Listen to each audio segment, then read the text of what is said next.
The day you are watching this will be the 4-year anniversary of the day that a group of surgeons saved my life. This is a topic that I've done a very short video on before across a couple of channels and social media platforms, but never anything full length and full detail. July 3rd, 2020, I had a liver transplant, as it was the only option to save my life, as there was no cure for the liver condition that I unfortunately had. It was just something that I was born with. We have no idea why I had it. There is still no evidence as to why people get the condition. It's called PSC, which is primarily...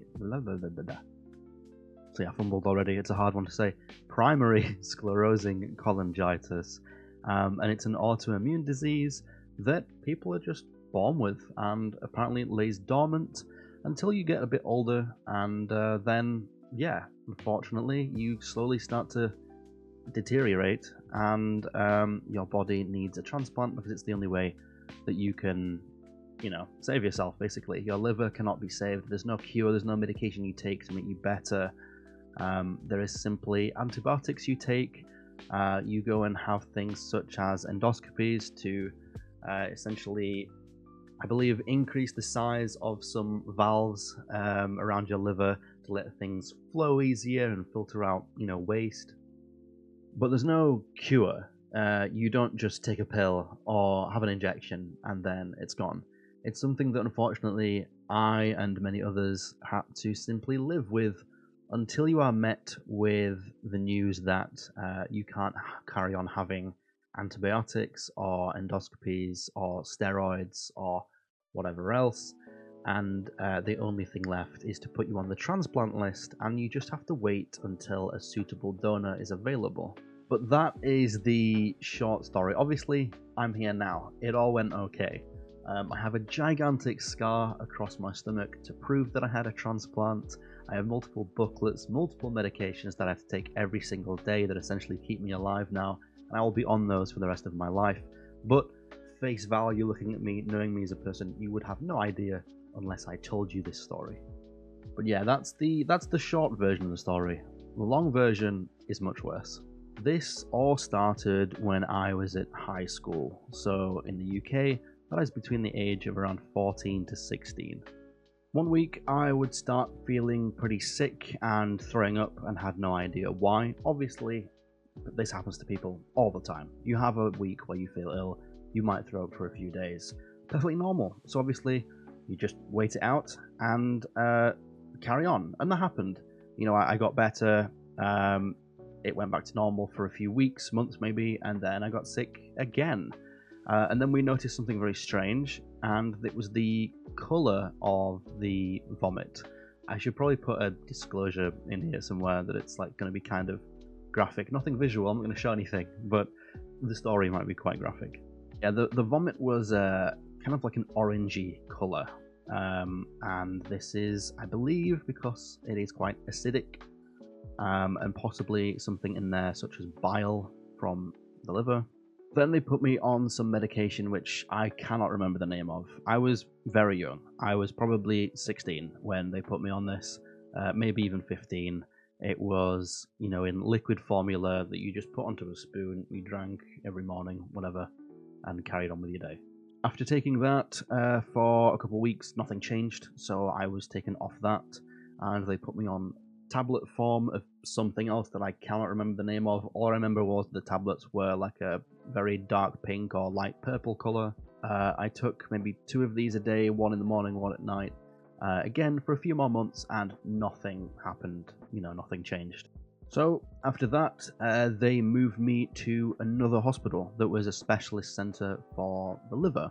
And I had multiple tests done, such as an ultrasound, which is what women have when they're pregnant, or you just have it to look at other organs, such as the liver. And then I also had a biopsy done, which is the best way to describe a biopsy for someone that has never had one or heard of it, is imagine taking a really long apple core peeler and shoving it into your skin, twisting it, and then pulling a piece of your, insides out. That is then obviously looked at under a microscope or whatever, and they get information from that to determine what you have. This whole process in total of going through different medications and things took a couple of years, and then eventually we found out that I had PSC, primary sclerosing cholangitis. At the time, they didn't really tell me what it was, just that it was a liver condition and that it had to be monitored.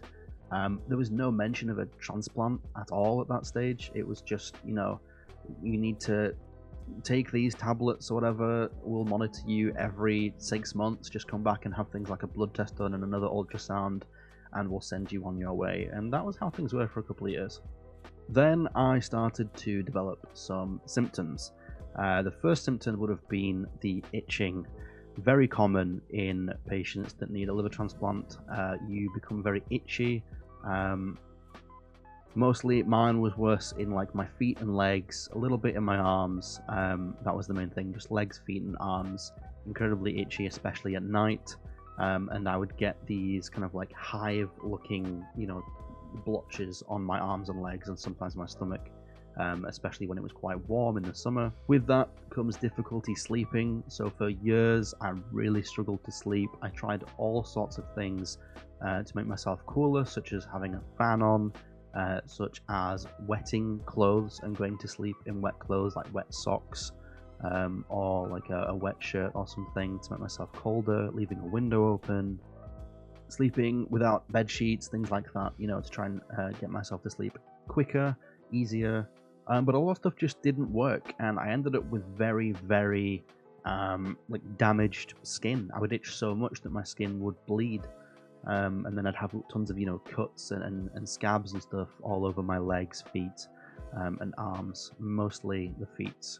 So eventually I got put on medication for this, which I'm still on today, not for the same reason. It's now used as an antihistamine for hay fever, which is kind of funny. Side tangent here, I noticed that my hay fever got significantly better while on this medication. So after all these events unfolded and I got better, I said to the doctors, I feel like my hay fever improved when I started taking this medicine called fexofenadine hydrochloride. And they said, yeah, you can take it if you think it improves your hay fever. It has no side effects to any of the liver medication you're now on. And then months later, I start seeing advertisements on TV for fexofenadine as a combatant to hay fever.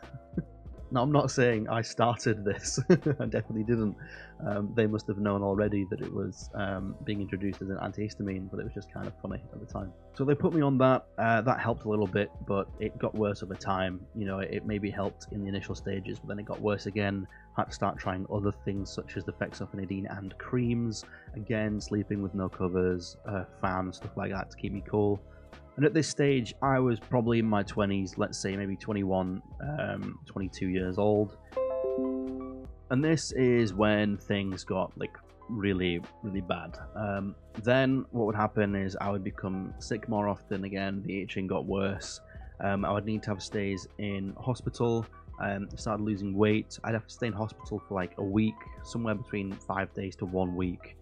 Obviously sleeping there, basically living there for a week.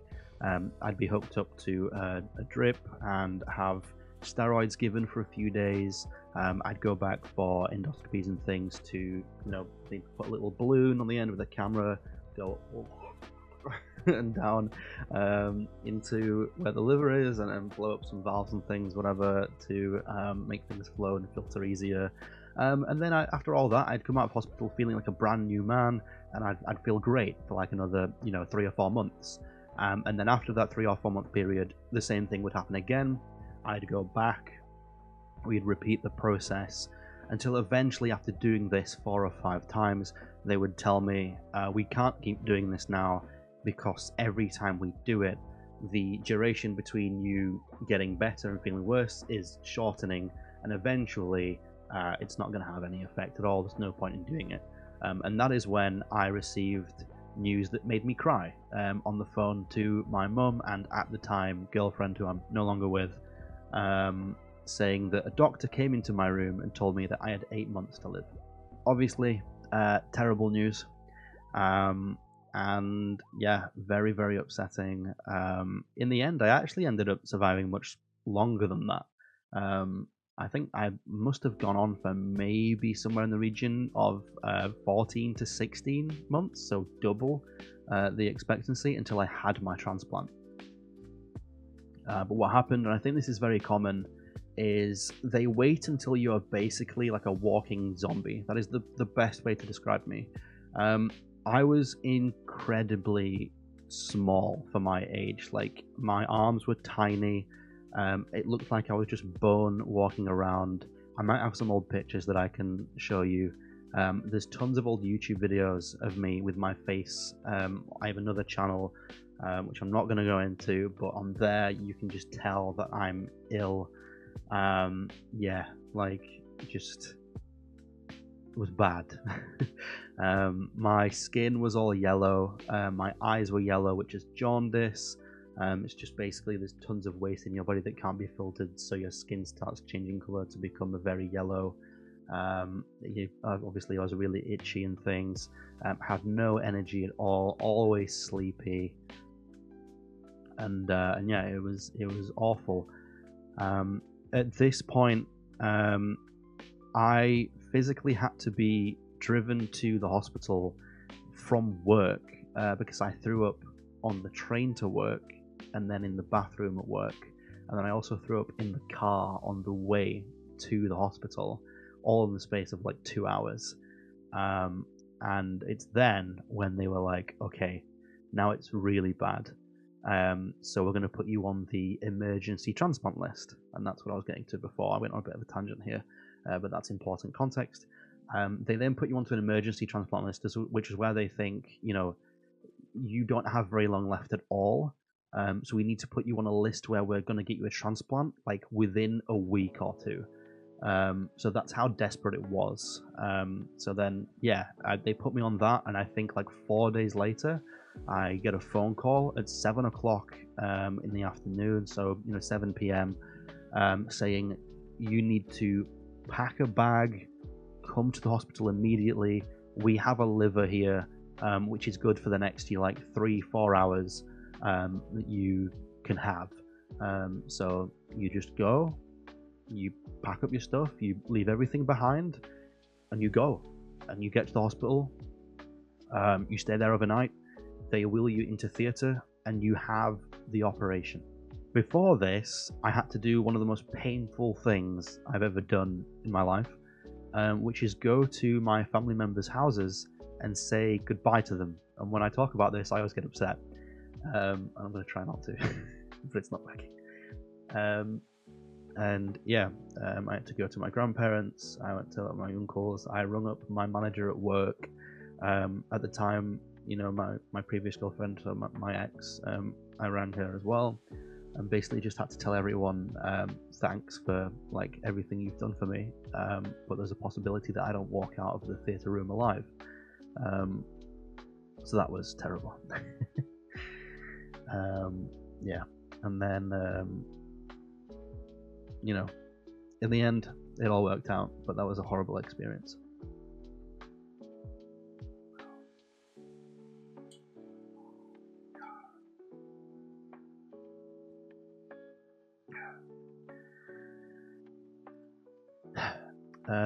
Yeah, on the day of the transplant, before I went in, I stopped, I stopped everyone and said, like, I just need to talk to my mum for a second, and I thanked her as well, which was not common. Me and my mum aren't really like close. So she got upset, and then a nurse had to go and talk to her after to like calm her down and stuff. And yeah, I went into the theatre room. They wheeled me in.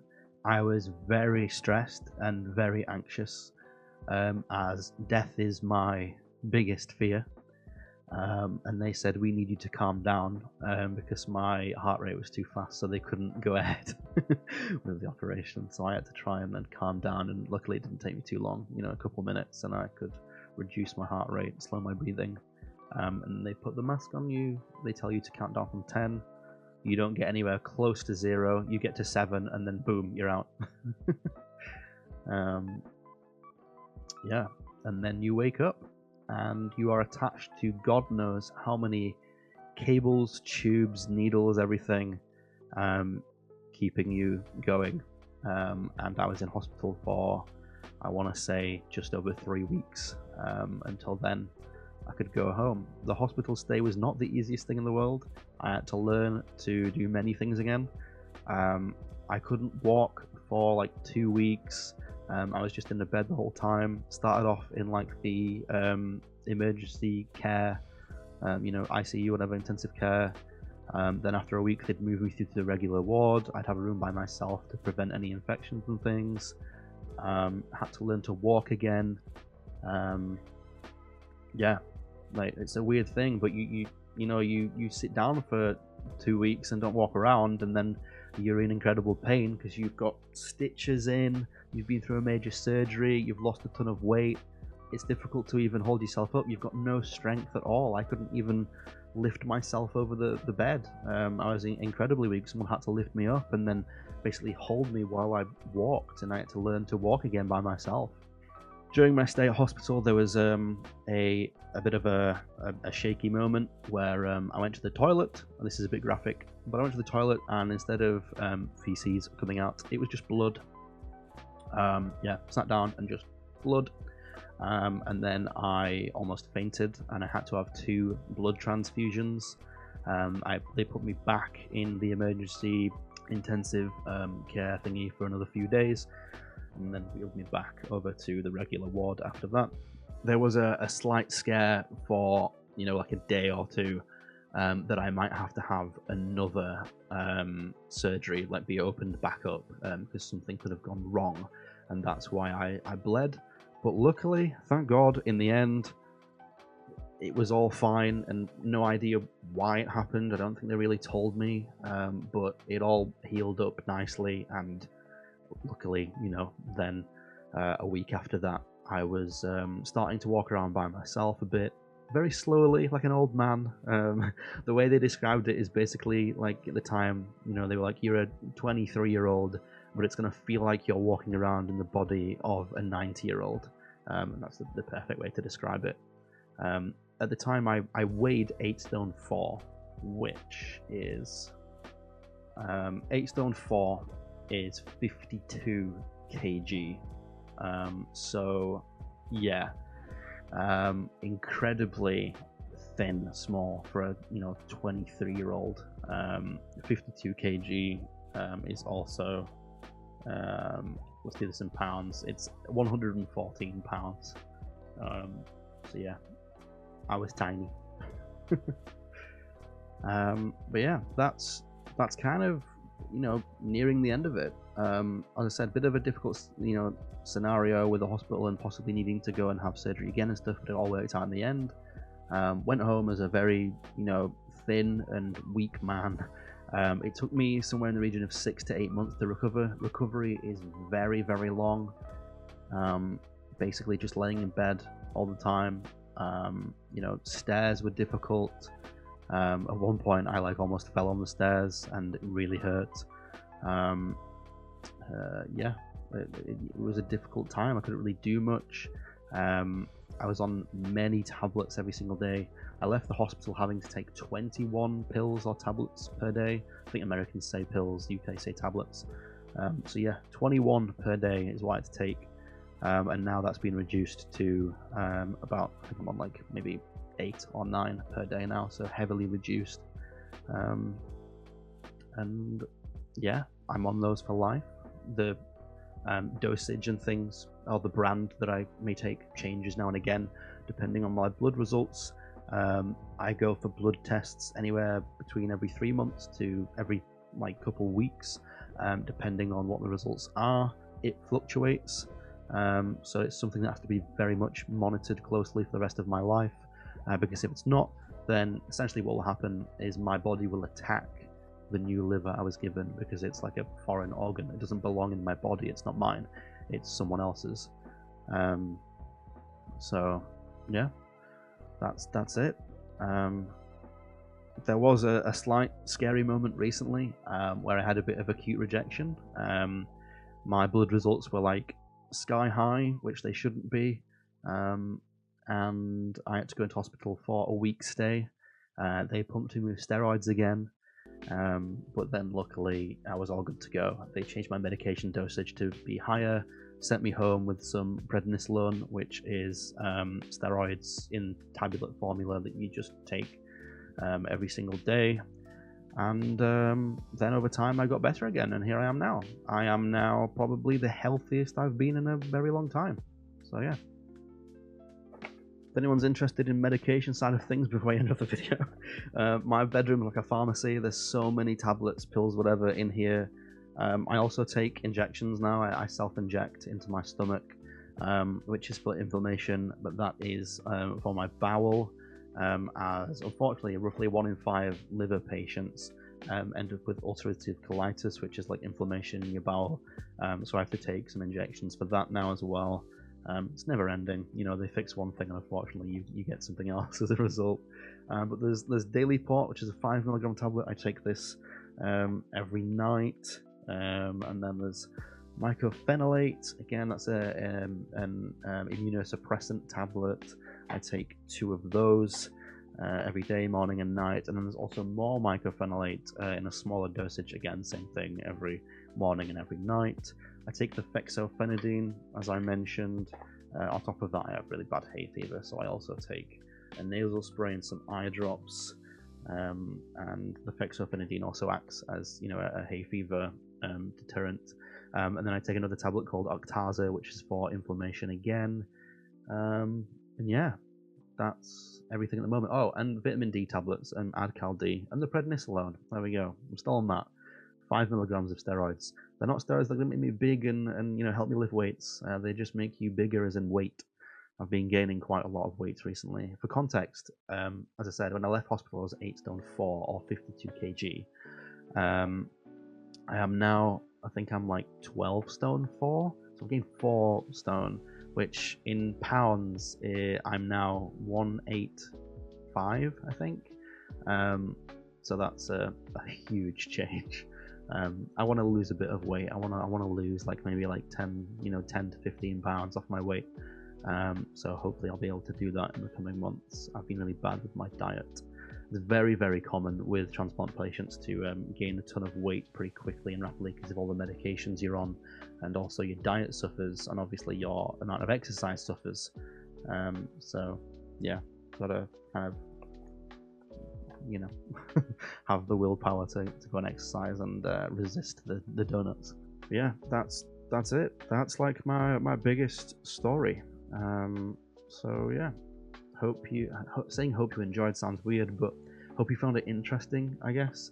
Yeah, don't want any sympathy in the comments. It's all happened. It's all done. I'm fine. Yeah, it's been my life for the past 4 years. It is now very normal to me. The only thing that sucks about it, obviously, is trying to like keep up with things, and there's certain like foods and drinks that I can't have, which sucks. You know, things like sushi. Used to love sushi. Can't have that anymore. Certain meats. Can't have ice cream from like a Mr. Whippy van. Have to just have like ice cream that's from a freezer. Certain cheeses and yogurts and stuff like that. Certain drinks like grapefruit juice, bottled water, another weird one that I can't have.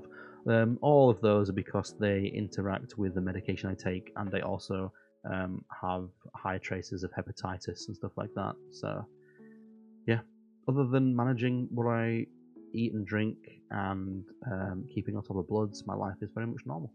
Yeah, that's it. Alright, thanks for watching this video. I have no idea how I'm going to edit this, but we'll get around to it. If you're watching it, I did it. So yeah, alright, bye.